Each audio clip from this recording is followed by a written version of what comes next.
बिस्मिल्लाहिर्रहमानिर्रहीम, अस्सलाम वालेकुम। मैं हूं सैबी काज़मी, आप देख रहे हैं फेसबुक और यूट्यूब। आज़ाद उम्मीदवारों के मुस्तकबिल के हवाले से इस वक्त चूँकि वज़ीर-ए-आज़म अब आज़ाद उम्मीदवार तहरीक-ए-इंसाफ का होगा, लेकिन इमरान खान की आज बड़ी अहम मुलाकात इस्लामाबाद हाई कोर्ट ने जो इजाज़त दी अब होने जा रही है। ये मुलाकात किससे और उसके क्या मकासद है? तहरीक-ए-इंसाफ की 2024 में हुकूमत बनाने में ये मुलाकात बड़ा अहम किरदार अदा करेगी। 15 सहाफ़ियों की इमरान खान से जो मुलाकात हुई उसका लुबे-लुबाब मैं आपके सामने रखूंगा। इसके साथ साथ जो तहरीक-ए-इंसाफ के उम्मीदवारों को अगवा किया जा रहा है, गिरफ्तारियों का और एक ख़तरनाक मनसूबा, अब जो कैंडिडेट है उम्मीदवार, इन्हें क्या करना चाहिए। इमरान खान के बाद उनकी बीवी, मुलाजमीन, सपोर्टर, सहाफ़ियों के बाद अब उनकी बहन अलीमा खान को भी जेल में डालने की तैयारी कर रहे हैं और 9 मई पार्ट 2 बनाने की भी एक बड़ी कोशिश हो रही है, वो मैं आपके सामने ज़रूर रखूँगा।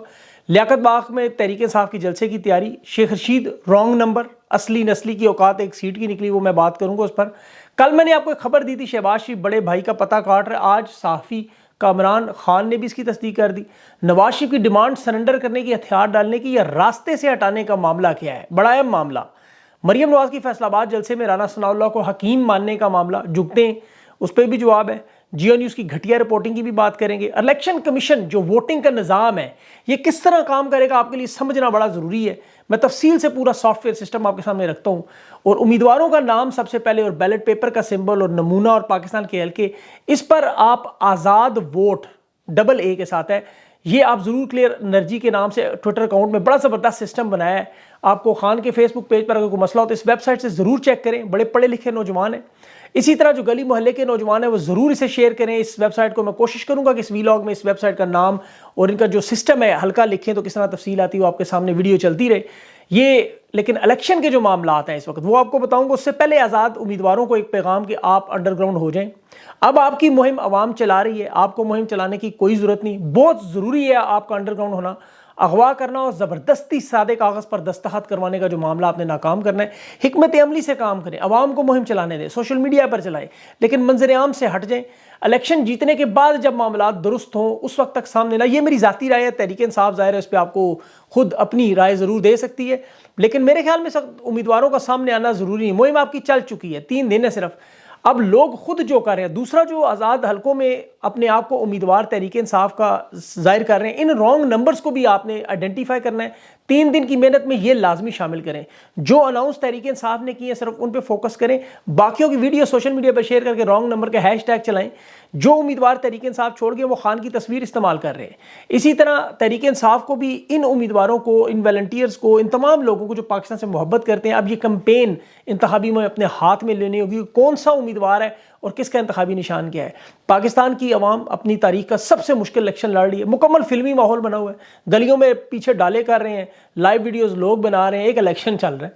लेकिन मुझे बात करनी थी इस बात पे, क्योंकि देखें असल में उम्मीदवार जब गिरफ्तार हो जाए, उनके बैनर पोस्टर गलियों में ना रहने दिए जाएं, तशद्दुद किया जाए, हर हथकंडा इस्तेमाल किया जाए, हत्ता कि इमरान खान की तस्वीरें भी गलत इस्तेमाल की जाएँ, तो इन्हें पता है कि इमरान खान की आवाम से डील हो चुकी है, इमरान खान की गल आवाम से हो चुकी है, इसलिए अब ये बीच में अपना 2 नंबरी काम करना चाह रहे हैं। आज इमरान खान की 15 सहाफ़ियों से जो मुलाकात हुई, सहाफ़ी भी तस्दीक कर रहे हैं, जेल अमला भी तस्दीक कर रहा है। मैंने आपको पिछले वीलॉग में पहले ही सारी तफसील बता दी थी। और बुशरा बीबी के ज़रिए 3 साल सियासत से किनारा काश होने का मामला, मैं बनी गाला मुंतकिल करने का मामला, और ये तकरीबन वो बातें मोर और लेस सेम ही हैं। अब इमरान खान ने दोबारा दोहरा दिया कि ना कोई दरख्वास्त दी, ना कोई रियायत मांगी बनी गाला में। बाकी इसमें वो तमाम बातें मैं उसमें दोहराना नहीं चाहता, वक्त बचाते हैं। इलेक्शन के मामले पर जो कंप्यूटर सिस्टम हैक करने की अलीमा खान ने बात की, उसकी मैं मज़ीद तफसीलात आपके सामने ले आया हूँ।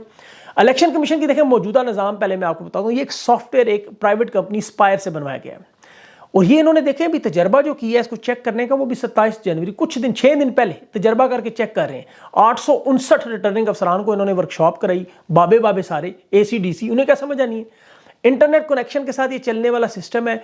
नताइज भेजने में अभी देखें रिटर्निंग अफसरान को इन्होंने एक वाईफाई और फाइबर ऑप्टिक्स और डिवाइसेस भी दिए, अगर बिजली चली जाए, इंटरनेट ना हो।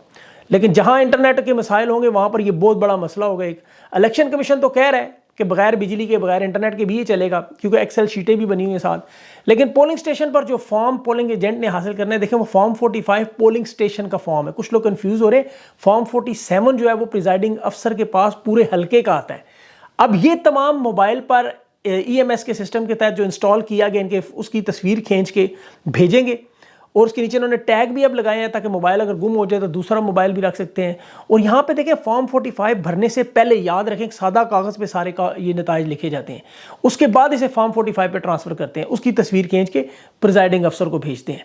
अब रिटर्निंग अफसर के पास ये जो फॉर्म है वो फिर एक बड़ी स्क्रीन पर लगाता है और फिर रिटर्निंग अफसर जो पूरे हल्के का जब फॉर्म 47 भरता है नतीजा, उसे वो कौमी असेंबली के लिए इन्होंने 4 डाटा ऑपरेटर बैठाए हुए हैं लैपटॉप के साथ, तकरीबन 3600 के करीब इन्होंने बंदे रखे हुए हैं और नादरा का एक एहलकार साथ है। ये इलेक्शन कमीशन ने पूरी एक टीम बनाई है जो इनकी जिम्मेदारी, अब कहते हैं अगर बैठ गया सिस्टम तो जिम्मेदारी कंपनी की है। 2018 में 83,000 पोलिंग स्टेशन का नताइज मौसूल हुआ तो पूरा सिस्टम बैठ गया। अब ये कैसे चलता है इंटरनेट के बगैर, ये सब कुछ देखना होगा। टेस्ट इसका 6 दिन पहले हुआ है। खान के दौर में इलेक्ट्रॉनिक वोटिंग मशीन लगाने की कोशिश की जिसे उन्होंने लगाने नहीं दिया। अब मीडिया को रिजल्ट अनाउंस करने की इजाजत 6 बजे के बाद है। जंग जियो 24 न्यूज़ ज़ाहिर है वारदात करेंगे, 5 बजे शुरू हो जाएंगे, आप टीवी बंद ही रखें तो ज़्यादा बेहतर है। अब सिस्टम सारा कंप्यूटराइज्ड है, लेकिन ये कोशिश क्या कर रहे हैं कि ज़्यादा से ज़्यादा ग्राउंड पे जो उम्मीदवारों को अगवा करके उनसे सादे कागज साइन करा लें। वोटर तो इनका काबू से बाहर हो चुका है। तहरीक इंसाफ और पाकिस्तान पूरे मुल्क में आपको पता है वोटर तो चार्ज है, वो तो फॉर्म 45 लेके उठेंगे अपने अपने पोलिंग स्टेशन से। अब इससे पहले देखें 2 निज़ाम चलते हैं जो आपको बता दो, रिजल्ट ट्रांसमिशन सिस्टम RTS जो बैठा था और एक इलेक्शन कमीशन के अपना जो निज़ाम चल रहा है RMS रिजल्ट मैनेजमेंट सिस्टम। अब ये तीसरा तजर्बा इनका। 24 करोड़ वोट की पर्चियां इन्होंने बनाई। लोग कह रहे थे 12 करोड़ 58 लाख वोट है, 24 करोड़ क्यों बनाए? 90,670 पोलिंग स्टेशन है। तो ये 2 पर्चियां होती हैं, कौमी असेंबली की, एक सूबाई की। अब देखें 100% वोट तो कभी कास्ट हुआ ही नहीं, तो ना होगा। ये 60 भी होगा तो तहरीक इंसाफ लेगी। अब जो बाकी रिकॉर्ड है उसका हिसाब किताब रखना बड़ा ज़रूरी है कि वो पर्चियां कहाँ गई। 2024 में इस वक्त आपको पता है इमरान खान अपनी जख्मी टीम के साथ 92 की तारीख दोहराने के लिए अल्लाह की मदद से, अवाम की मदद से, अब तो खाकी सहाफ़ी भी मान गए कि अंपायर, रेफरी, स्कोर बोर्ड, अमला, ग्राउंड स्टाफ, पिच बनाने वाले, मैच देखने वाले, मीडिया देखने वाले, जुवारी जो है वो सारे के सारे इकट्ठे हुए हैं। एक अरसे से जो फ़ज़ा बनाई गई है कि हम 2024 में ज़बरदस्ती की हुकूमत खड़ी करेंगे। खान की हुकूमत आने के 7 महीने बाद से जो साजिश शुरू हुई वो 5 साल हो गए लंदन मुआहदे की सूरत में अब नज़र आ रही है। वो ख्वाजा आसिफ सनाउल्लाह के बयान आपको याद होंगे कि 2019 में इन्हें हुकूमत ऑफर कर गई, लेकिन ये लंगड़ी मईशत उस वक्त नहीं लेने पर तैयार थे। आज तो मईशत ही फारग हो चुकी है, ये इनके बस का काम नहीं, ये उस वक्त नहीं संभाल सके क्योंकि कोरोना में खान ने इस लंगड़ी लूली मईशत को दुनिया की 10 उभरती मईशत में जा बनाया। सिर्फ अपने खानदान को इक़्तिदार में लाने के लिए 24 करोड़ अवाम इस वक्त गुल्लू भट्टों के हाथ चढ़ी हुई है। साड़ी गल हो चुकी है, इसे लेकर अब तक जो गदर है ख़त्म ही नहीं हो रही। 21 मरकजी रहनुमा तहरीक इंसाफ के कागजात इन्होंने मंजूर नहीं किए, 21 वो इलेक्शन से बाहर है और 10 के करीब जो है उसको जेल से इलेक्शन लड़ रहे हैं। अब देखें विहाड़ी, सियालकोट, शेखुपुरा में 3 उम्मीदवार अगवा हुए हैं आज। ज़बरदस्ती पार्टी छोड़कर इलेक्शन से दस्तबरदार करवाए गए। आज़ाद उम्मीदवारों से जैसे मैंने आपको बताया सादा कागजात पर दस्तखत करवा रहे हैं कि जीतने के बाद सुपर लाडला प्रोमैक्सी पार्टी में घुसा दें उन सबको। अब पाकिस्तान में एक तरफ इलेक्शन कमीशन कह रहा है पेपर शॉर्ट हो गया है। अब उसकी वजह मैं आपको बताता हूँ कि पुलिस इतनी ज़्यादा FIR काट रही है कि कागज़ ही खत्म होना शुरू हो गया। वो सैकड़ों के हिसाब से मुकदमा और प्रेस कॉन्फ्रेंसेस की सेंचुरी मुकम्मल, हज़ारों के करीब कारकुन इस वक्त जेलों में। और आपको पता है जिस तरह बेगुनाह बलोचिस्तान रैली पर हमला हुआ, खैबर पख्तूनख्वा में रेहान ज़ेब का मामला है, एबटाबाद में भी आज देखें तहरीक इंसाफ में शामिल होने वाले इमरान एमू, उसको घर के बाहर जिस तरह NA-17 में शहीद किया। ये तकरीबन 11वीं-12वीं शहादत बनती है। तहरीक इंसाफ की इंतखाबी मुहिम में पुलिस आके जलसागाह उखाड़ देती है, कुर्सियाँ उठा लेती है, लोगों गिरफ्तार करती है, रातों को घरों में छापे मारती है। रियासत का जबर अलग हो रहा है, उसके बावजूद अवाम के खौफ का ये आलम है, अवाम से इतना डर रहे हैं कि बाहर नहीं निकल रहे। नवाज शरीफ के साथ इनके मामलात नहीं बन रहे। मैं आपको बड़ी खबर दे रहा हूँ, उसकी वजह नवाज शरीफ इंतखाबी मुहिम में हिस्सा भी नहीं लेता। देख लें शहबाज शरीफ ताकतवर हल्कों को लेकर बोले, वो कह रहा है एब्सोल्युटली यस टू अमेरिका। सुन ले जरा, महीनों इन लोगों ने जो वारदात की, इनकी अभी नवाज शरीफ के मामलात फिर भी नहीं बने। शहबाज शरीफ के साथ चलेंगे। जरदारी को कहते हैं जिस सदारत देते हैं हम कौमी हुकूमत बनाते हैं। नवाज शरीफ पर कहता है ठीक है मरियम को पंजाब की वजारत आला दे दो, इसहाक डार को वजारत खजाना दे दो, आबद शेर अली या बाकी जो किचन काबीना के चप्पू छोटे मोटे बच जाए उनको ओहदे बांट दो, अपने ख़ानदान को नवाज दो। अंदाज़ा करें ये इतनी सी सोच। दूसरी तरफ खान के ख़ानदान पर जुल्म फस्तायत, अलीमा खान पर इंक्वायरी, पहले बुशरा बीबी के साथ जो हुआ आपको पता है। ये मक्के जी अलीमा खान इंतशार फैला रही, खौफ हरास फैला रही। इनकी बातों पे बंदा हंसे या रोए, वो अनपढ़ जाहिल लोग हैं। खौफ हरास तो तुम लोगों ने अवाम में फैलाया हुआ है। दहशत का निशान बन चुकी हैं तुम्हारी गाड़ियाँ। एक पढ़ी लिखी खातून, क्रेडिबल खातून जिसने नमल यूनिवर्सिटी और शौकत खानम जैसे अस्पतालों में मदद की, सियासत से तल्लुक ही नहीं उसका, और उसके खिलाफ साइबर क्राइम इंक्वायरी के नोटिस, सिर्फ इस वजह से कि वो खान की बहन है। ये इन्हें समझना चाहिए, खान के वर्कर अगर नहीं टूट रहे तो उसकी बहन कहाँ टूटेगी। जिन्होंने इंक्वायरी के नोटिस जारी किया कि कल 11 बजे FIR आके पेश है, वरना आपके पास मतलब दिफा में कहने को कुछ नहीं, क्योंकि उसने कहा कि ये इनका सिस्टम 2 नंबर होने जा रहा है। ये पाकिस्तान की अवाम की बका का मसला है, दूसरी तरफ इनकी भी बका का मसला है। ये याद रखें, ये आपसे ज़्यादा परेशान और खौफजदा है। अभी देखें नजम सेठी, जिसका नाम अभी साइफर केस में भी आया कि जिसने 5 फरवरी खान की तारीख गलत बताई थी, फैसला ठीक था, ये नजम सेठी हो गया। ये पैगाम देते हैं आपको। उसने भी एक पैगाम दहशतगर्दी की फ़ज़ा का कि तैयार है। याद रखें, नजम सेठी हो, कामरान खान हो, कामरान शाहिद हो, फैसल वाडा हो, हसन अयूब, अंसार अब्बासी हो, सेल वाडा, ये लोग खबरें नहीं देते आपको। ये खबरें तो इनका तल्लक ही नहीं, ये पैगाम देते हैं कंपनी का। आवाम तक जब पैगाम पहुँचाना हो तो ये लाउड स्पीकर इस्तेमाल होते हैं। इन्हें खबर साफ़ी ना समझे आप, सहाफ़त के लाउड स्पीकर हैं सिर्फ। इन्हें टीवी पर बिठाकर आवाम को बताते हैं कि ये बात होने जा रही है। पिछला पैगाम इनका देख लें, तहरीक इंसाफ की रैली बलूचिस्तान में जो हुआ, सिबी में हुआ, बाजोड़ में हुआ, रेहान ज़ेब की शहादत, नजम सेठी वाज़ेह तौर पर अपने प्रोग्राम में कह चुका है और अब फिर कह रहे हैं कि बड़े सियासी रहनुमा की शहादत। याद रखें, बेनज़ीर भुट्टो मजलूमियत का वोट लेके जुल्फ़िकार अली भुट्टो की फांसी के बाद वज़ीर बनी।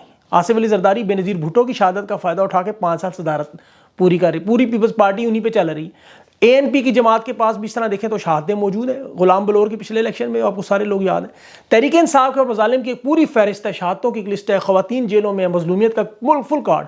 इनके पास क्यों निकाला, क्यों डाला, इसके अलावा कोई बयानिया ही नहीं। अवाम शदीद नफरत और हिकारत कर रही है। तमाम तर कोशिश के बावजूद ये लोग इस कदर डरे हुए हैं कि अवाम के गैज़ो गज़ब बचने के लिए नवाज शरीफ हेलीकॉप्टर से आता है। ये इस कदर डरे हुए हैं। फैसलाबाद में, शेखुपुरा में अभी N114 में तहरीक इंसाफ के उम्मीदवार अरशद अली से पुलिस ने बगैर किसी जुर्म के कैंपेन से उठा लिया। ये कोशिश सिर्फ आवाम को इश्तियाल दिलाने की, गुस्सा दिलाने की। मैं बार बार कहूँगा, तहरीक इंसाफ के उम्मीदवार अंडरग्राउंड हो, आवाम को पुरअमन अंदाज में 8 फरवरी की तैयारी करने दें। अभी एक वीडियो मेरी नज़र से गुजरी, फौजी ट्रक और पुलिस की गाड़ियाँ आवाम के दरमियान से गुजर थी। लोगों ने उनको देख के इमरान खान जिंदाबाद के नारे लगा दिए।